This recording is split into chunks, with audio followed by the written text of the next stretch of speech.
When I was in Eve University, one of the biggest forbidden fruit was capital ships, which I will continue simply to refer to as caps. Since my very first time in Eve University back in 2019, the line that leadership passed along was that Eve University has no caps. We can't afford it. We don't have the supports in place for cap fleets. Then there was the eviction of Innuendo, and surprise, surprise, we actually had quite a few caps. Hi, I'm Amoni Panala, and today we're going to talk about caps. On the most basic level, there are three types of caps: dreads, carriers, and titans.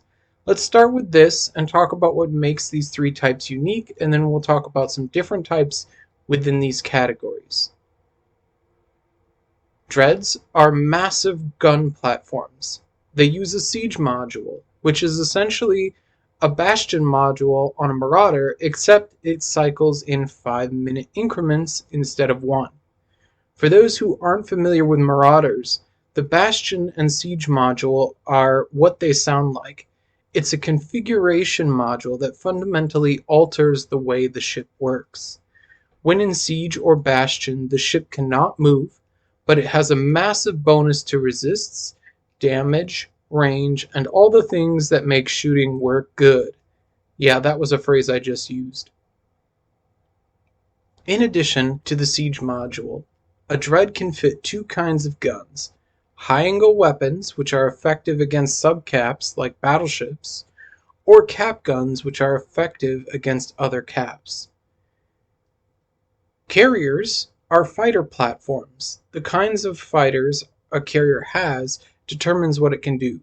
Damage fighters do DPS. Support fighters are generally some type of E-war that increases the efficacy of your fleet's fighting capability. Fighters can also fit links, making them a nice option for links support. As of the Equinox expansion, carriers can also group jump, or grump, a small fleet of ships. This makes carriers like a bigger sibling to the Blob's battleship, even if their applications are different. Lastly, we have Titans. Titans are the largest player-owned ship in the game. Now there's a lot of things you can do with a Titan, but for our basic overview, we're going to talk about three things: Doomsday, bridging, and clone vats. Titans can equip a weapon so powerful that they delete other ships in one shot. They also have the ability to equip a clone vat, which essentially allows you to set a clone to a Titan like you would in a structure. There are some complications with it, and to be honest, I've never seen a Titan use the clone vat, but it's something interesting about the Titan worth mentioning. Lastly, and this is the thing you'll most often see Titans used for, Titans can bridge subcapitals and freighters. If you're ever out in nullsec on any given keep star, there's a possibility you might get to see a Titan bridging a fleet to another location where a Sino has been lit. One thing common to all caps is that they have a ship maintenance bay, or SMB. The smallest SMB in a cap is 1 million meters cubed, which means you can fit quite a few ships in there. Caps make great suitcases when moving, as Imperium is doing at the time of recording. Caps also have jump drives. It's almost never a good idea to take a cap through a gate because they are so slow to warp. The only way to really move a cap from one system to the next is to light a Sino in the system you want to go to and jump to the Sino. Now I know this is 101, but let's take a closer look at dreads and carriers because each of these two have important variants to talk about. Dreads have three basic types.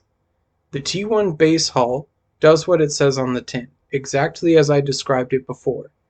Faction dreads are hulked out versions of the T1 hull, better damage, better tank, and better fitting.